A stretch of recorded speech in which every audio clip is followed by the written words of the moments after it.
So welcome to this No Silver Bullet webinar. I'm Steve Hearson and I'm joined today by Dr. Wendy Shepherd from Cranfield University. Just in terms of the setup of today, I know some of you have been to one of my sessions before, some of you haven't. So I will just give you a sense of the plan for today. With me whilst I jump between my different screens. So just a wee bit of, in terms of working together, we'll keep this really simple. Best as you can, video on and other apps and notifications off.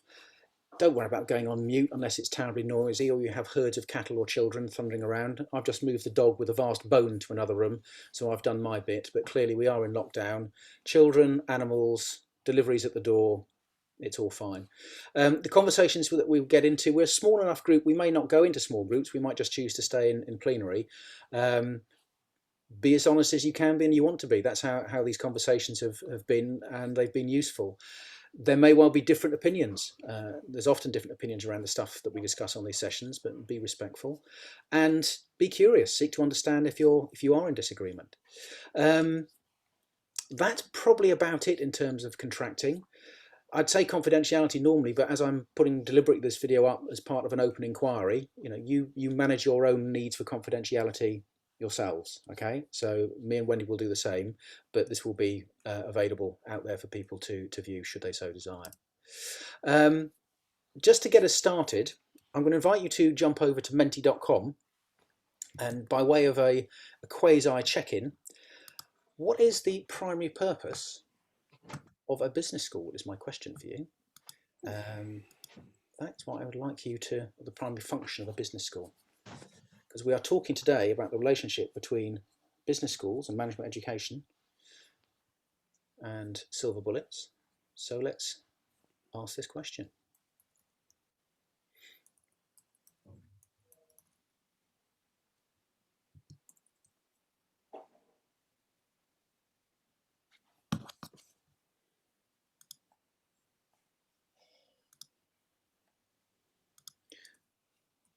Sorry, can I take the code again?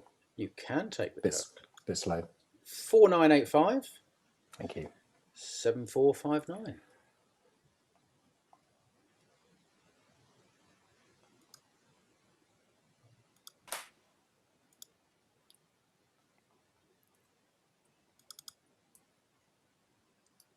Oh, wrong one. Need to get my.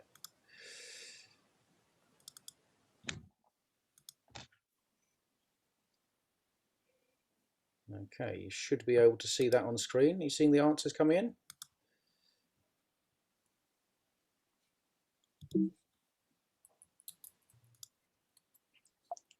Lovely.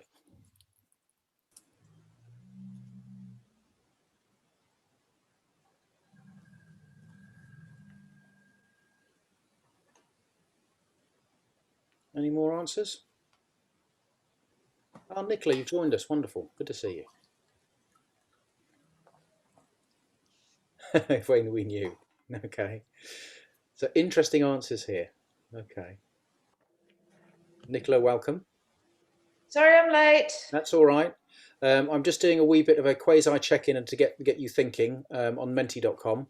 So if you have a moment, just dive over to menti.com. The code is at the top there before we get into the meat of today. Okay. So I'm going to move us back to today. The menu for today, there's a wee bit, I'll just tell you a bit of context for why I'm running this. Then I will frame today's session before me and Wendy get into a conversation. And then we'll turn it into an inquiry. You're a small enough group that we might do that all together. But I'll just, we can just discuss that, whether you prefer to go into pairs or to threes, or whether you want to stay together. I'm pretty easy given the size of the group. So that's kind of the outline for today. Just a wee bit of background. Some of you know about this project, some of you don't, so I'll keep it short and sweet. By trade, as it were, I'm a consultant, a facilitator and coach, but in this guise, I'm in the midst of the painful process of writing a book. And the book is on the theme of silver bullets, and in particular, the functional collusion that I hypothesize exists between multiple players, consultants, thought leaders, gurus, business schools, large consultancies, the fields of practice like organisational development and change, who all consciously, unconsciously collude with the idea that there are certain answers to complex problems, matched and mirrored by clients who are often desperate for a silver bullet or a guaranteed answer. So the book is a tour through my thinking on that, and I've interviewed various people, including Wendy, and a number of other thinkers and practitioners and clients to till the soil of this and pull out data to support my hypothesis or indeed challenge it. And these webinars, this is the fifth in a series in terms of people I've spoken to, are part of the open inquiry that I'm doing, because I don't want this to just be me. I'm turning this inside out and inviting others into it. And that's all I'll say on it now. If you want to know more, please come and find me on LinkedIn or email me or phone me. I'm always happy to talk. So our starting point were some questions, and I put this in the materials that I sent out, or in the Eventbrite page. And the questions that me and Wendy were chewing on were these ones: what drives the need for certainty, and how's that fueled the growth in management education, etc.? The extent to which business schools and exec ed perpetuate the idea of silver bullets, and how maybe what's needed is a more grounded approach. But I'm going to start somewhere kind of in an adjacent space as a starting point with Wendy, and we'll start our conversation, if that's okay, Wendy, with a quote from Matthew Stewart, who's written a book about 15 years ago. I've got it here, The Management Myth. If you haven't read it, it's worth a read. He's an ex-consultant, and he wrote this book partly of his frustration at consultants and consultancies, and how that relates to management education. And I find this quote quite interesting, so I won't read it verbatim. There's nothing more boring than somebody presenting and reading verbatim. But what it does talk to here is this idea that the modern management and management education has set us up to look for guaranteed answers to very unscientific questions, and it pretends that there are technological solutions. So Wendy, let's dive straight in. What's your response to Matthew's provocation there? Well, first of all, hello everybody. It's nice to see you all virtually. Steve, if I may, I'll just explain a little bit about who I am. Is that okay? Just so that people understand where I'm coming from. I should have invited you to do that. I'm so keen to get into it. Thank you. So yeah, I'm Wendy Shepherd. I work at Cranfield School of Management, and I'm really passionate about the value that business schools bring. And it's not, that passion isn't driven because I work at a business school, but it comes from my own career, where I think that every transition and every opportunity that I've had within my career has been preceded by a period of study or development that have opened doors for me. And I'm really keen to see that those opportunities, sort of arise for other people as well. I guess what frustrates me, and part of the reason why Steve invited me on this call today, is that I get very frustrated about business schools and the industry generally's inability to really explain the value proposition. What is it we do that's of value to industry? And I base that on when we're talking to clients, prospective clients. So I work in executive development, and a lot of people who come to us are looking to invest for large teams of people. And when they ask us about the impact that they can expect from the development, it's always a really, really uncomfortable moment that people sort of, go quiet. There's a clearing of throats, and quite often people will say, well, it's complicated. And, of course it is complicated. We all know that, this idea of this myth of silver bullets, that's not the reality of the way businesses operate, and the way managers operate. But unfortunately, there is a requirement for us to prove the value of what we do. And why shouldn't there be?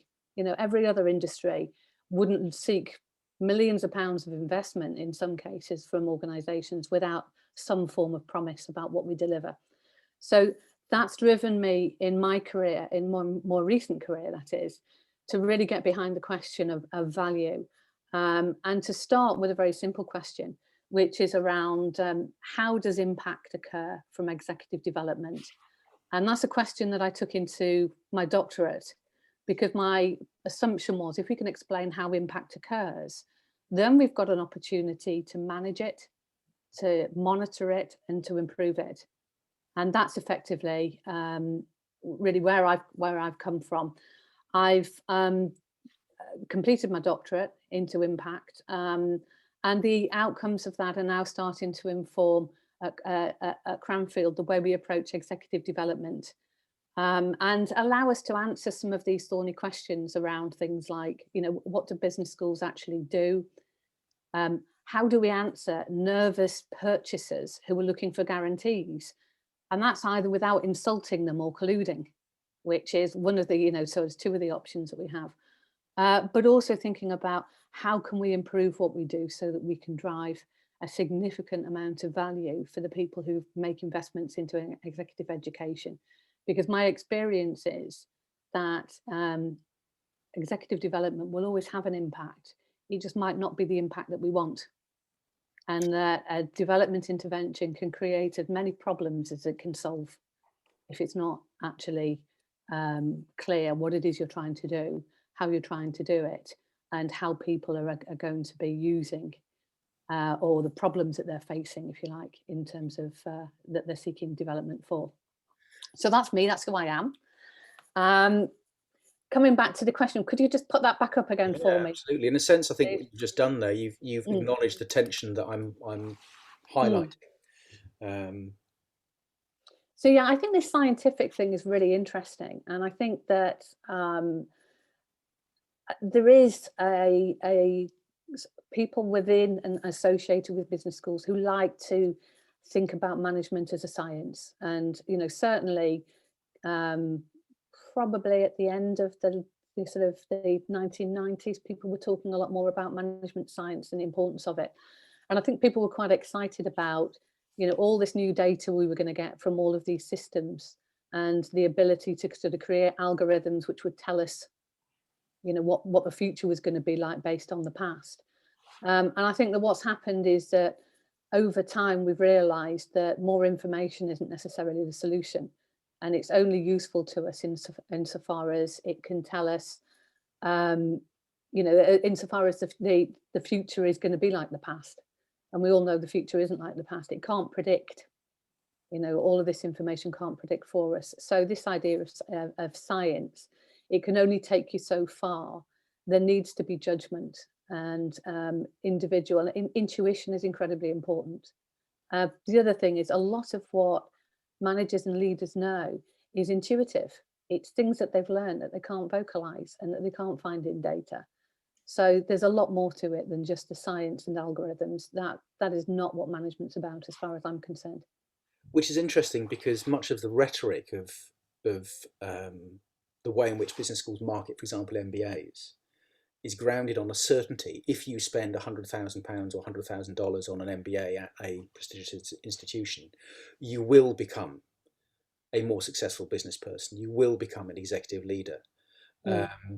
So there's a kind of contradiction almost there. So I hear you articulating, and I agree with you, that there is far more uncertainty out there than we can ever possibly deal with. And that's the reality. And yet the marketing of the solutions and the products, if you will, of that particular sector is grounded in a narrative of certainty. And I think to some extent that marketing is usually based on people look at, business schools will develop metrics around these salary progression of people who've been on MBA programs, what's happened to them sort of after they've done their MBA, and those sorts of statistics are used as a way of backing up those sorts of statements about what an MBA will do for you. But in many cases, we've got to ask the question, why do people invest in MBAs? And in many cases, people use it as a badge. It's a way of proving that they have established a certain attainment in terms of their knowledge and understanding, which can help them to get promoted. And when they apply for jobs, they can use it as a way of demonstrating what they know. Which is answering a different question to the one which is, how do I learn in order to become a better leader to improve an organisation? Yeah, There's think another. about why people do MBAs in the first place. Some people do it to become better leaders. Some people do it because of the badge. Some people because it's a status. You know, it's a thing that if their organisation is willing to invest in them in that way, it shows a level of importance in terms of who they are. So there are lots of reasons that people invest in MBAs. So I want to pull on this thread of certainty a bit more. So one of the things I've been reading talks about the genesis of the business school as an entity. Yes. And tracks it all the way back to Frederick Taylor and scientific management and the notion of one best way.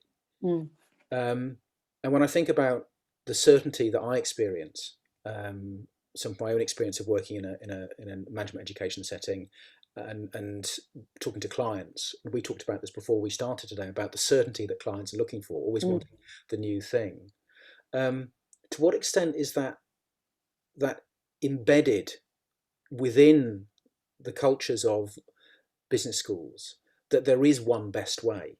So I hear you saying and acknowledging, and you and I think quite similarly on this, but nonetheless the institutions still hold to the idea that there is one best way, and if we kind of name it a little bit further, that there is one best way of organising, which is grounded in the idea of market managerialism and arguably a capitalist organisation. Well, I think I'd push back a little bit on that in terms of whether or not universities and schools of management do believe that there is one best way. And certainly that's not been my experience. In fact, one thing about academia is it's heavy on debate and challenging perspectives. So there are lots of different ways that people approach the same topics and subjects. And as an academic or somebody who spends any time around a business school will know that you need to have that breadth of perspective. You can't just go in with one thing. And in fact, people who come in to do doctorates at business schools, the first challenge they have is that usually they come in with a view that they want to prove through getting a doctorate rather than coming in to actually investigate something, and making that transition can be incredibly difficult for them. But I guess the issue of certainty and needing certainty is to some extent being driven by businesses and the way businesses are structured and managed.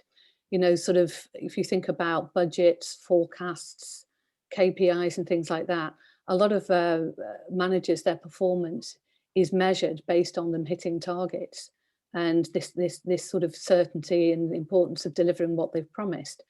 So therefore they'll approach business schools with a view that perhaps the business school can help them do that, and that they can provide them with a level of sort of certainty in terms of meeting what's required of them. But of course we can't do that. It's ridiculous to think that anybody can provide these sort of these immediate solutions. But one thing I would say is that if you believe in ghosts, so as an analogy, if you believe in ghosts and the door slams behind you, you may see that as evidence that there's a ghost in the room. If you don't believe in ghosts and the door slams behind you, you may see that as evidence that there's a draft. And people who enter into a business school believing that's a silver bullet, there is a silver bullet answer, may come away from the building, the business school, believing that they've been given the silver bullet. And in many cases, that silver bullet happens to be a solution that aligns with the thoughts that they had when they entered the business school in the first place. So what they've actually done is they've got confirmation of a view they already had as a consequence of attending. That may not have been the intention of the tutor to do that. It may not have been the intention to suggest that there is only one solution and this is the only solution, but that may be the message that's been received by individuals. And good tutors will call that out. Good tutors will spot that when people are clinging to too narrow assumptions and challenge their expectations. And I think that that's what we're there to do, is to really broaden perspectives rather than narrow them, and to help people understand complexity and understand that, solutions are context specific. And so I think that's what we would like to think that we do. But there's still a lot of interest in the hero leader, and why shouldn't there be?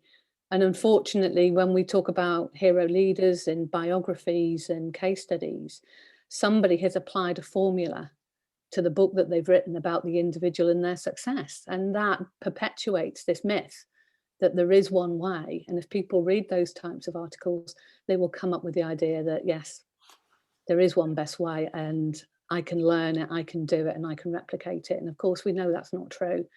And the post-rationalization of success that goes on into those case studies and those biographies is really, in many cases, far from the truth of what actually happened.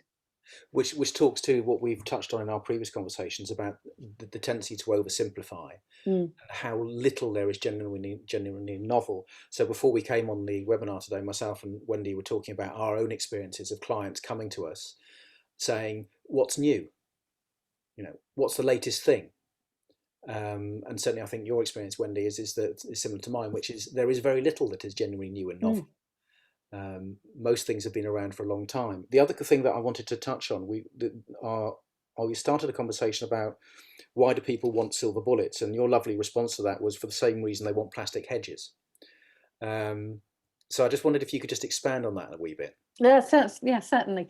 So I was listening to the radio the other day, and for those of you who may have heard it, Jeremy Vine was having a conversation with people about plastic hedges.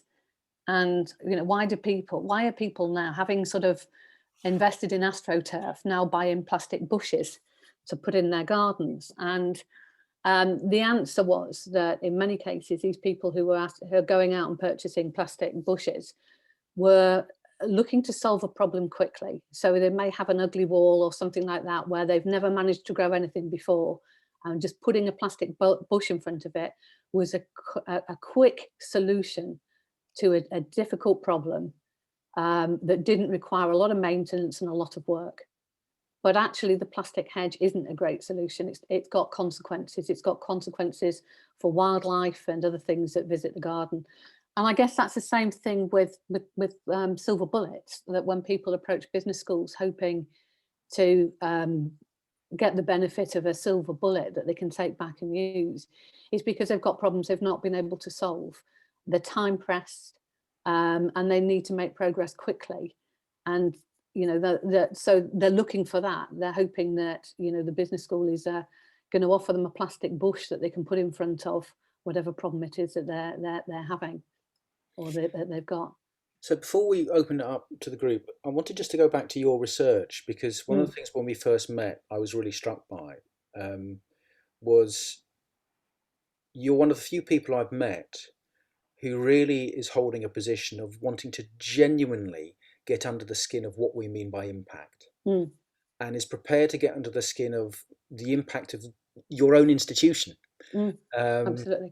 And the offers of an institution like Cranfield. And when we look at the work of somebody like Jeffrey Pfeffer, who's very critical of leadership development, for example, and much of the research he's done that shows that the impact of leadership development is pretty poor, actually, in terms of the impact it has on organizations and changing them.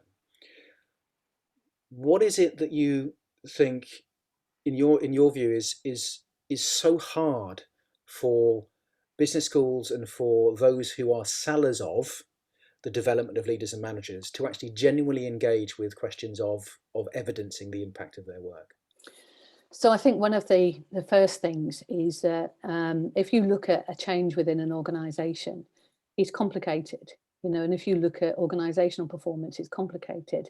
There's a lot more people involved in the performance of an organization than just an individual who's attended a business school. And as a consequence of that, to try to jump to financial outcomes and things like that, and to assume that those wouldn't have happened or that nobody else has had a hand in those things, it's just happened because that individual learned something and went back and introduced something to the workplace, is a massive oversimplification of the way businesses operate, the way people learn, and the way people implement ideas, I guess, that they may have picked up from a business school.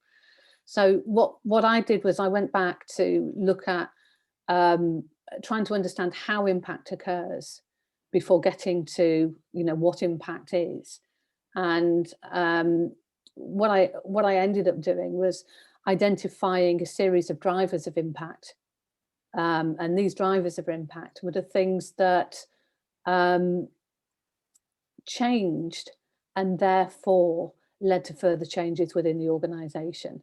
And those are the things that I identified as being the most common in terms of the changes that you see as a consequence of people coming to business schools. And actually the use of models as individual models or individual pieces of knowledge wasn't as big as I would have expected it to be. There were a lot of other things that people were talking about.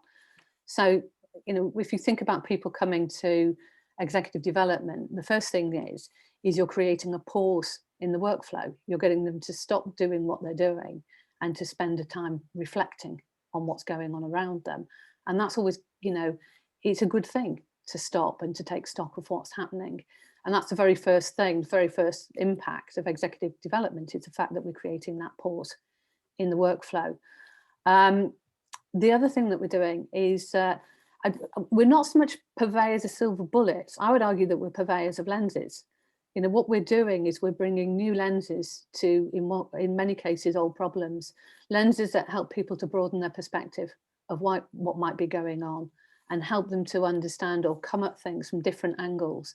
Now, that can be done as a consequence of tools that are being suggested by a tutor, but it can also be done through the conversations that take place by, amongst the group of people who are attending the development together. So understanding how other people from similar roles address problems, see things, and understand what's going on. So there's that breadth of perspective that changes, which helps people to resolve challenges going forward. It may change their priorities as well, so that it's not about doing the right things, it's about thinking about the things that you're doing. So there's those sorts of things that happen. But in addition to problem solving, there's a big thing about conversations. I read somewhere recently, and unfortunately I can't remember who it was who said it, but they said in leadership, conversations are the work. And I thought that was really, really interesting, because that was one of the big areas that we can see change coming out of people who've attended business schools, is that it changes conversations. It starts new conversations. It changes what people bring to conversations. And although I hate it because it's got quite a bad reputation, is it changes language. Now, I know we all cringe when we talk about, the business language and things like that. But actually, when you think about language, businesses are complex. And if you can develop people's language, they can improve and communicate and explain complex issues far more succinctly. So that language is a shortcut to help people joining together their ideas. So it is important because it helps people share and learn together and come up with new areas. So conversations and language are incredibly important, but so are the relationships that develop. People extend their networks, and those networks have got real value. It's not just about collaborating within businesses, which is incredibly important, but it's also about having support, having like-minded people around you, being able to talk to other people who've experienced similar problems to the problems that you faced. So again, all very important things. And actually, in many cases, what I was finding was that the conversations, the relationships, changes in priorities and things like that are far more important outcomes of executive development than an individual piece of knowledge or a framework that, maybe the tutor really thought was extremely valuable.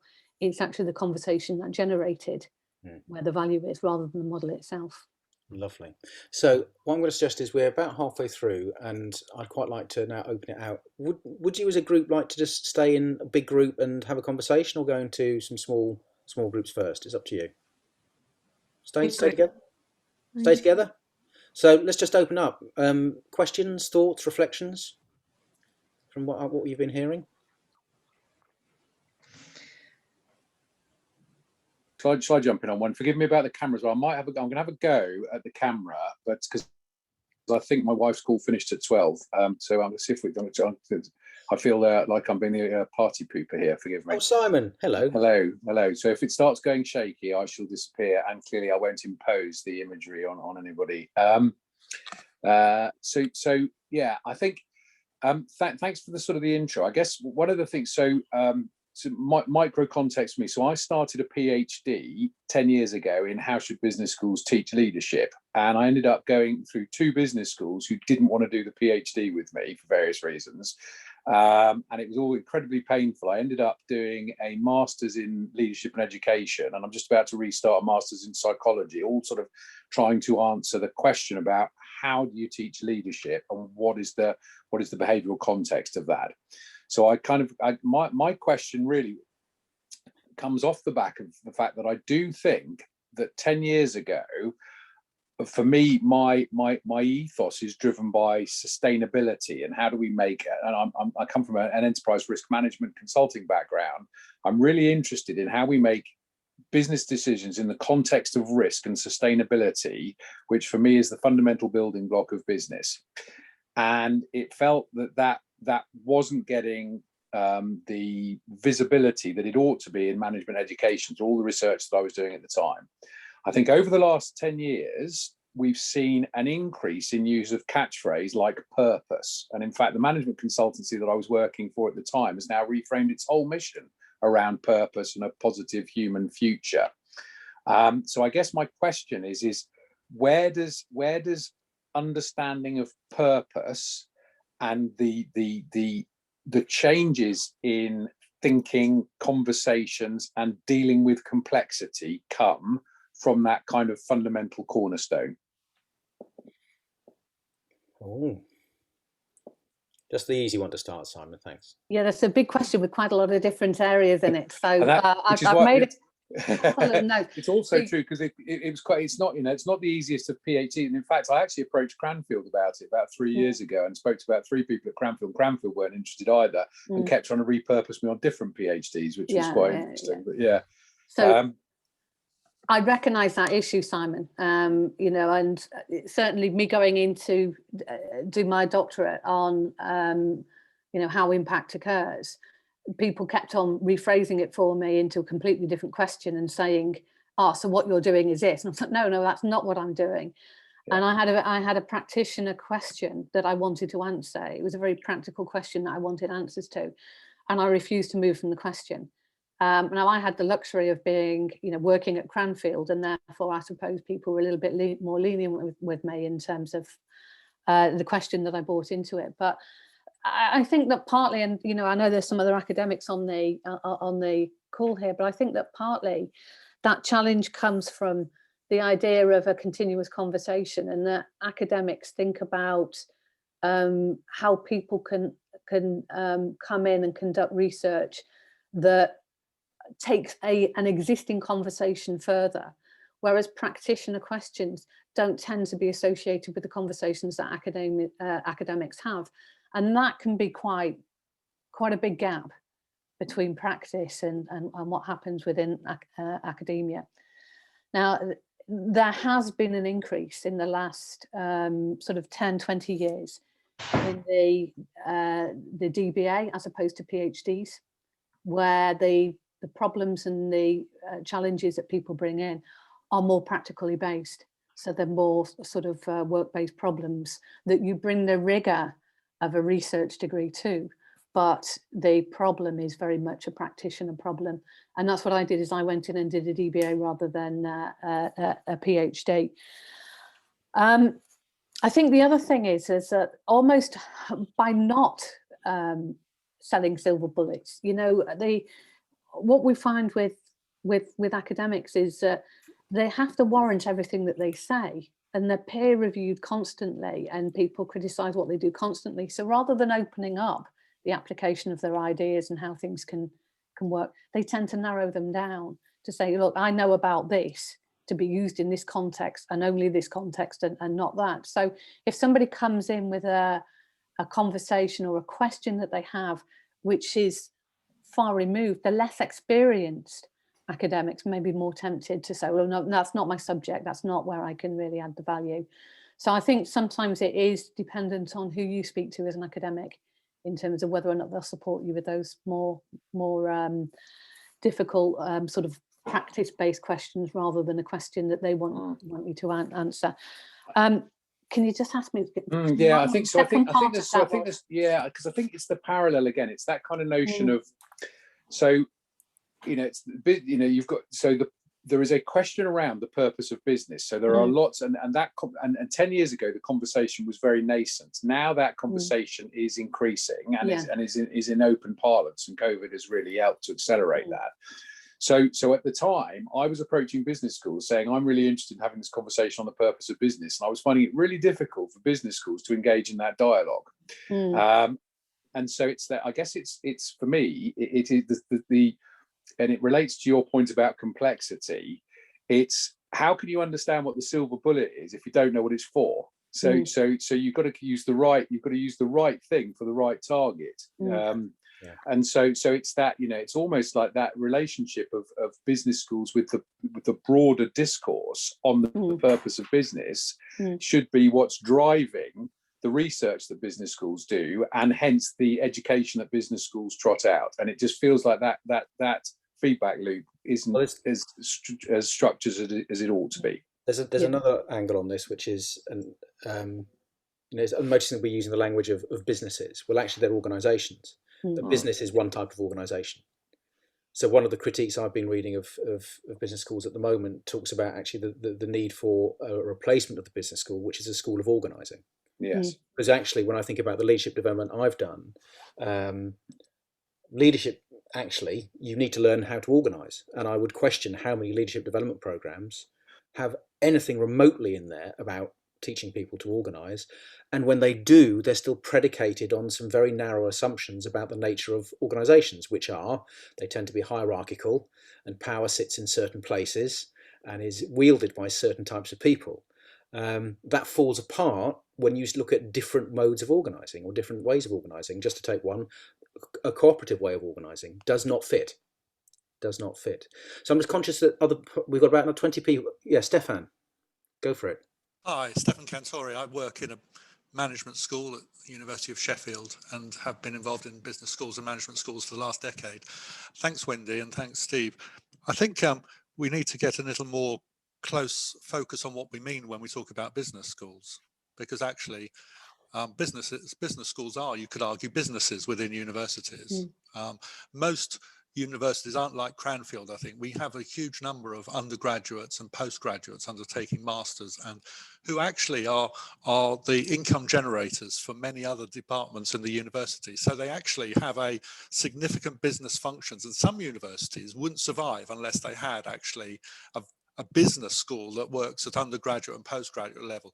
Now, executive education sits generally very uncomfortably with many business schools because there are very many tensions around even the notion of practice and supporting practice development.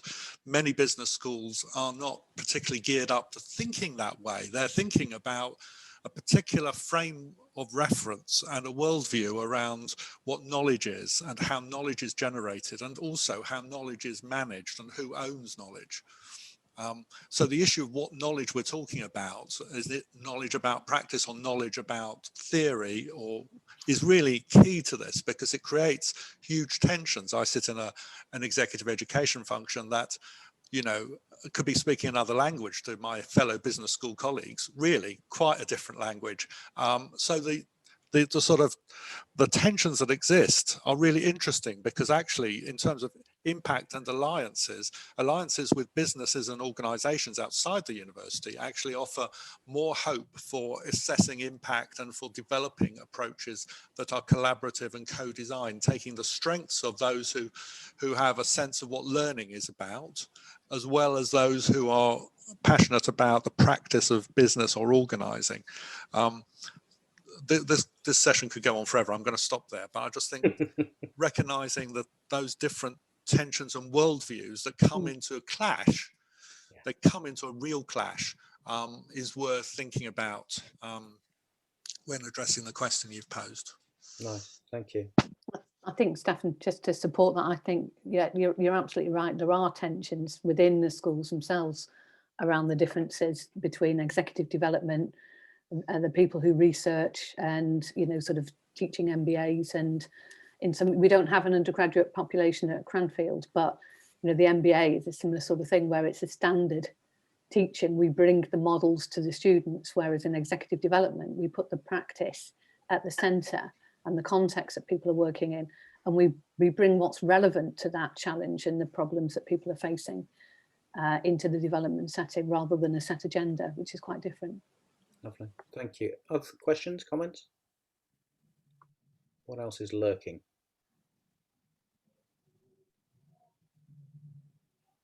I just had a couple of observations. I mean, in your sort of opening piece, so I studied economics at university many years ago, and there is that, I think there's economics has suffered the same issue of trying to come up with simple solutions to complex and possibly unsolvable problems.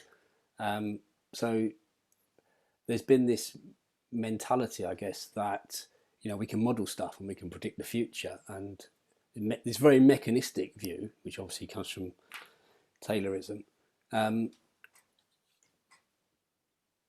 just thought that was a parallel that struck me immediately, and also with students are buying MBAs as their personal silver bullet, because it's like, this is my pathway to become wherever. So it's sort of like that. When they get into businesses, then they go and try to buy silver bullets for their businesses. They're already entrained into that way of thinking, and I thought your point about MBAs and a lot of education is aimed at these hierarchical organisations, which are are not really working anymore. I think businesses are moving away from that, and requiring different leaders. I mean, when you say executive education, the leaders of the organisation, the leaders of the organisation are becoming more dispersed and diverse as well, aren't they? There's as an aside, I read this week that the only US president to have an MBA was George W. Bush. So make of that what you will. But when we think about MBAs, when I did my master's at Surrey, I explicitly asked the business school there, the School of Management as it was, I was trying to find an MBA that actually took a psychological approach to business.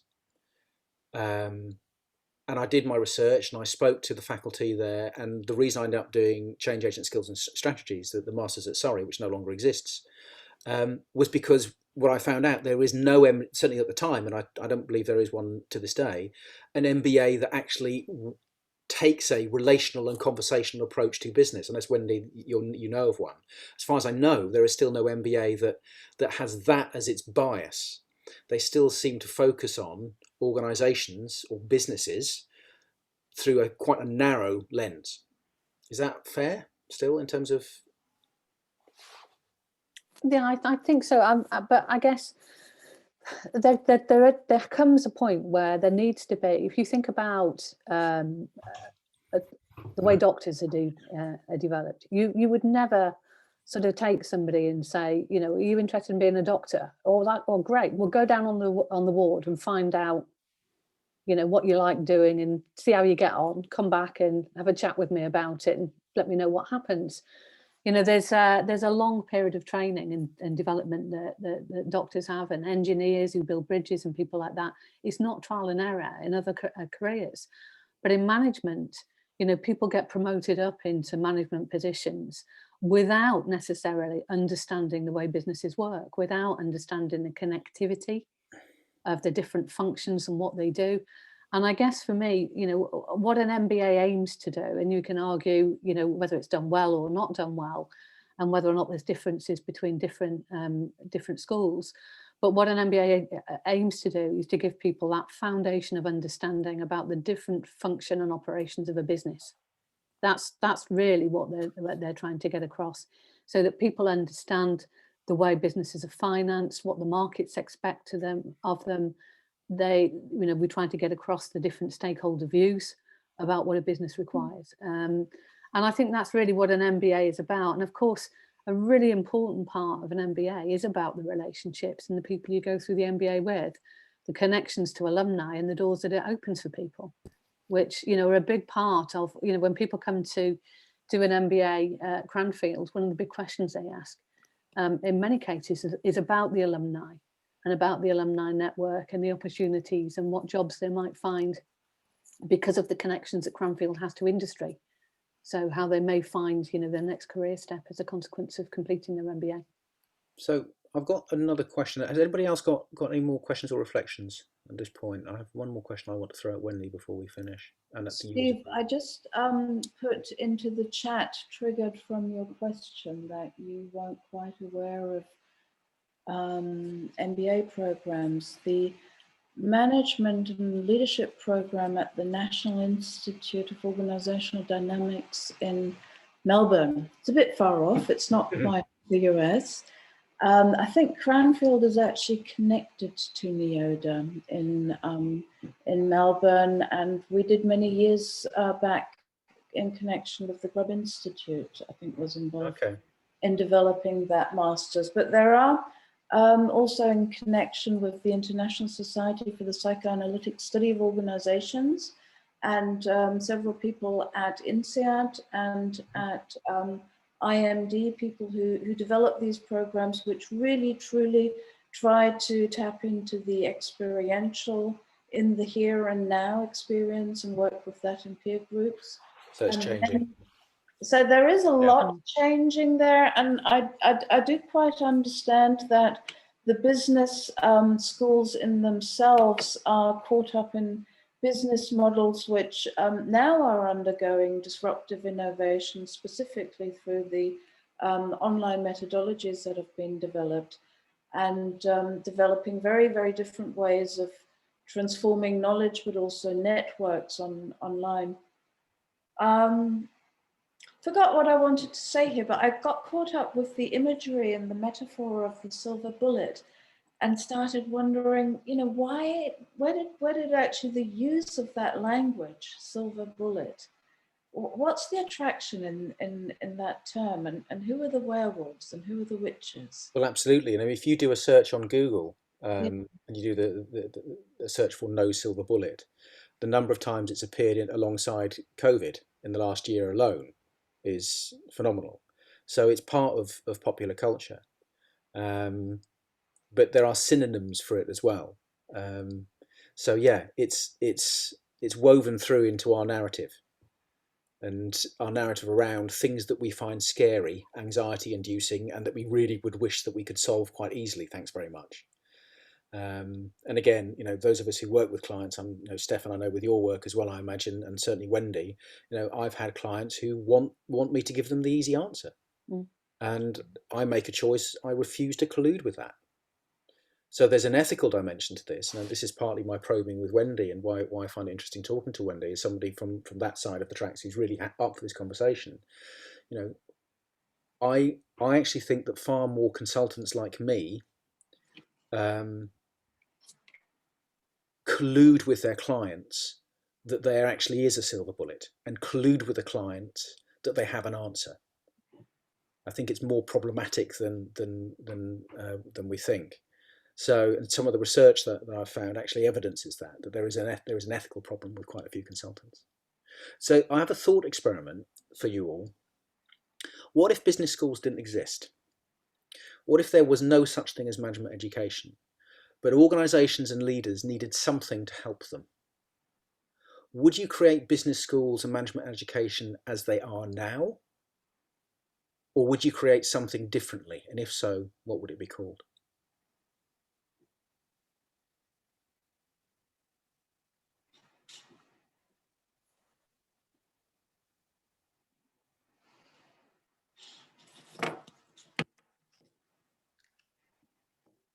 I have a personal experience with that.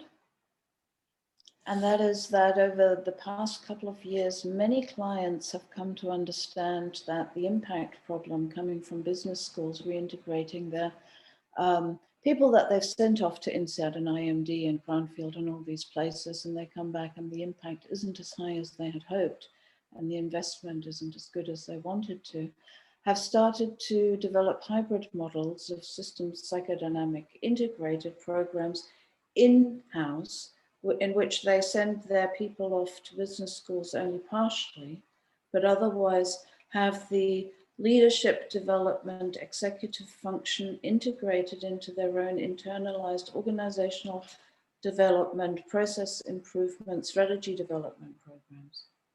So what we do is we set up internal incubators to be able to do that.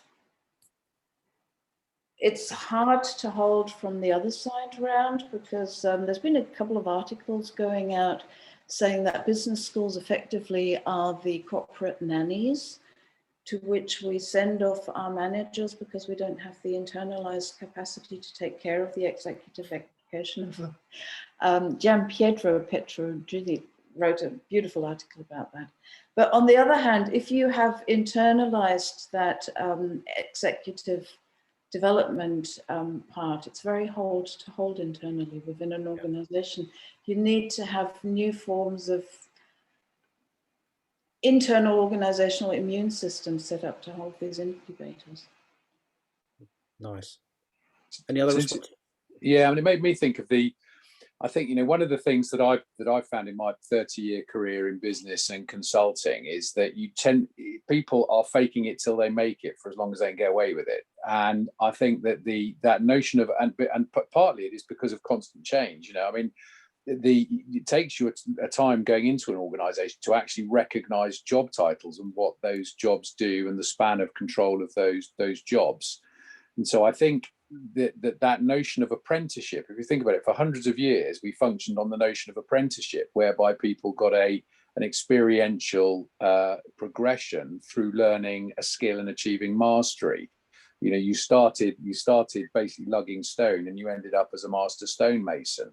And now we don't have that. So the idea, organizations looking at learning and the notion of a learning organization and apprenticing, and looking at where specific developmental interventions can help on that apprentice pathway is potentially another way of looking at it, rather than outsourcing somebody to an institution that has a specific curricula and so on, and bring somebody back in with a badge. So I think that's an interesting way of looking at it. Brilliant. Thanks, Simon. Stefan? Yeah, just to say that has been done in the UK, of course, with the Level 7, as it's called, apprenticeship scheme, which funded master's programs contracted with apprenticeship development for senior leaders in their own organizations. And that's what drew me to Sheffield, actually, to work on that program.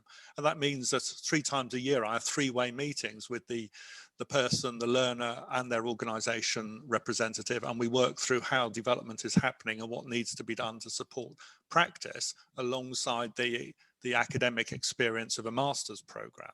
That's all about to change because the government got scared when there was bad publicity about funding MBAs for, you know, but that politics aside, there is a model there that has been tested. It needs more research, but it does seem to connect the different dimensions together. So the impact, if you like, is evaluated collaboratively between the partners, not by one individual on another partner. Thanks, Stefan. So I'm conscious of time. I like to finish these things on the time boundary. In terms of next steps, you'll get an email with a link to the recording of this one and the one next week. The conversation will be similar yet different because we have different people, and mine and Wendy's conversation will have moved on probably from where we started today. So in a sense, it's a 2-part inquiry, fueled thankfully and gratefully by you as well. There is also a newsletter if you want to find out more about the writing project, and you can also get access to some of the early drafts of chapters if you're really looking for something to help you get to sleep. So feel free to sign up to that.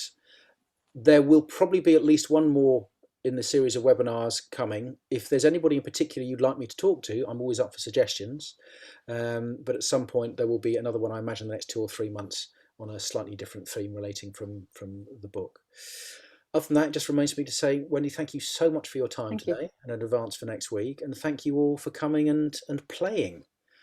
It's been a joy to have you from some familiar faces.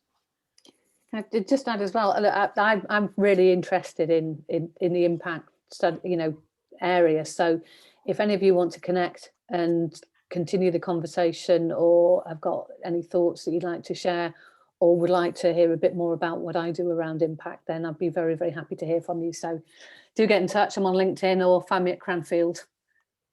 But just a signpost, Wendy wrote, I think it was about 2 weeks ago, there was a blog that Wendy put up which summarised some of the high-level findings of her research. So if you want to get a taste of it, then it's out there and available for you easily to find. So until next time, Thank go you, well. Steve. Thank you, Wendy. Stay safe. Thank you. Thank Bye-bye. you all. Thank Bye. you. Nice to meet you. Bye bye.